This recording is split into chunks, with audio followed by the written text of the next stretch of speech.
The Israeli opposition leader Yair Lapid, he made a statement where he said that there is something more complex here. The whole world understands that we have lost the American umbrella and Trump is fed up with Netanyahu. It is kind of an avalanche, a kind of a snowball that is accumulating. And it starts with the fact that when today you look at the Middle East, the world tells itself that the country closest to the United States is Saudi Arabia and not Israel. They're saying that bin Salman basically has more hold on Donald Trump, or is closer, at least to Donald Trump, than Benjamin Netanyahu. Donald Trump did not visit Israel. J.D. Vance canceled the visit. The Secretary of Defense of the United States, even he canceled a planned visit to Israel. That never happened before under any previous administration. Under Biden, when Biden and Netanyahu had certain tensions, and even when Biden was shouting and swearing at Netanyahu over the phone, he still sent his Secretary of Defense to meet with the then defense minister or genocide minister, Yoav Gallant, another wanted war criminal. So the coordination didn't stop. But now Netanyahu only has yes men and poodles around him, and the Americans understand that very well. They're also saying in Israel that the level of influence is disappearing. They're seeing the gap. They're seeing the big difference that Benjamin Netanyahu had when he first visited Donald Trump, and then when he visited Donald Trump again. One of these articles in the Israeli Ynet, they said Netanyahu's influence on Trump, if it was at a 9 level, it has dropped to 3 or 4. And now it's bin Salman who has some influence, most likely because of the money. They're realizing that the influence is going, and with it, the influence of Israel altogether, not just Benjamin Netanyahu. How is everything affecting the resistance in Gaza? Of course, the population is are the people who are suffering the most at the end of the day, because they are the ones being targeted. But despite all of the Israeli actions inside of the Gaza Strip, all of the genocide and destruction, the Palestinian resistance is still continuing. We've had this campaign that Israel called Gideon's chariots, or Netanyahu's wheelchair, supposedly to eliminate everyone in Gaza, eliminate all of the resistance, and then that's it, control Gaza, seize territory, and that's it, game over. But that isn't really happening. The armed wing of the PIJ today, they revealed an operation where they took down a whole building with IDF terrorists inside it.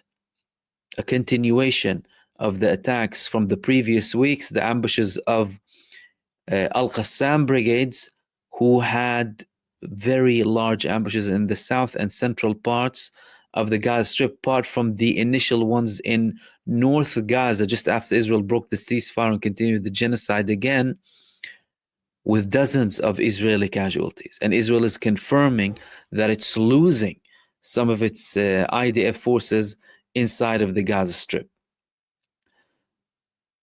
That was one of them. And then there was another ambush being carried out by the Palestinian resistance in North Gaza, a complex ambush that was reported as well against an Israeli tank. Tank commander was injured, and Israel also confirmed that it had casualties too.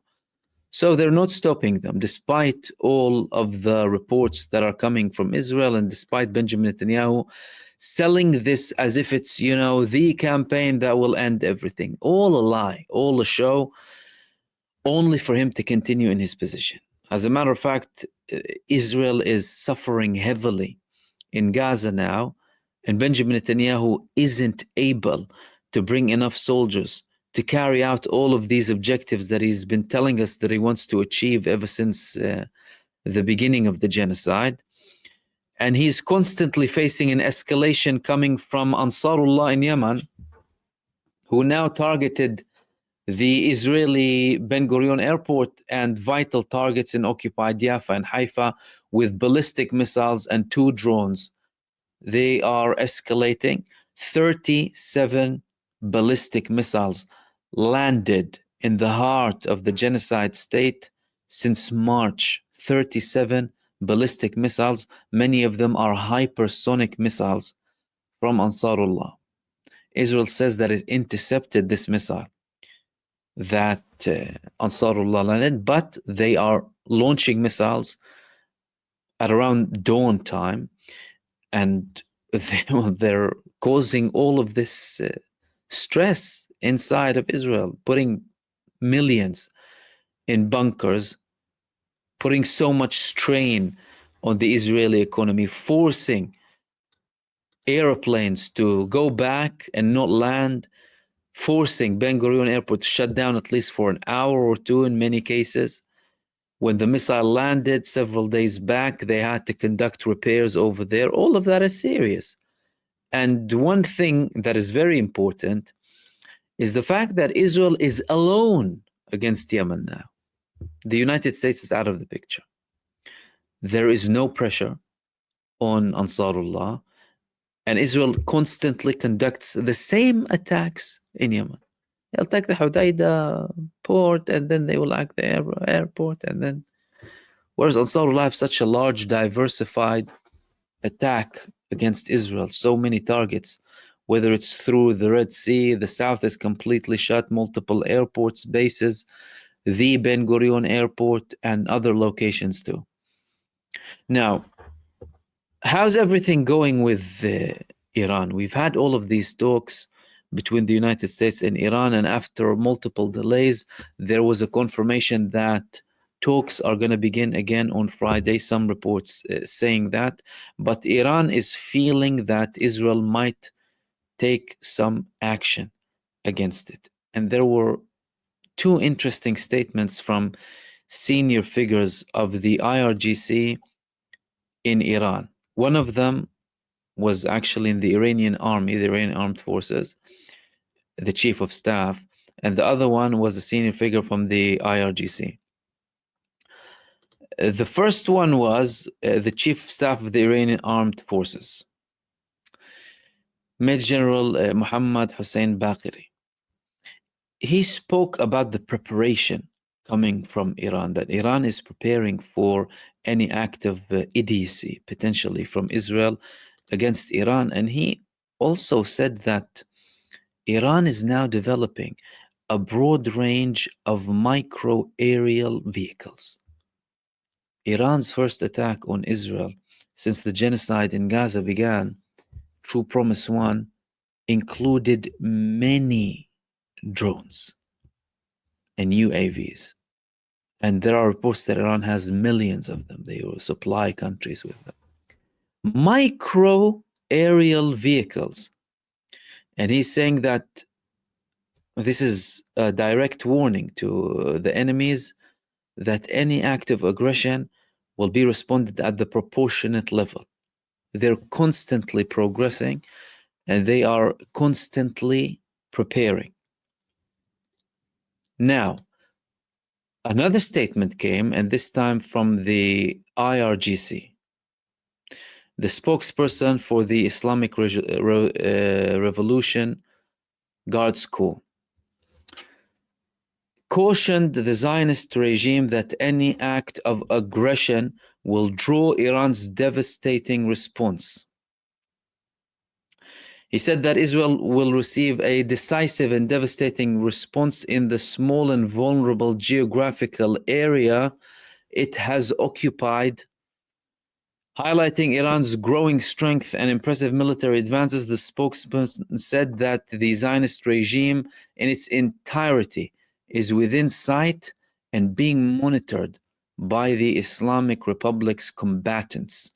This is very clear because Iran is constantly operating more and more people inside of Israel, with week after week Israel declaring that it's revealing new networks of Israeli Jews operating for Iran knowingly and deliberately from all walks of life, different ages, different backgrounds. So inside and outside, preparing.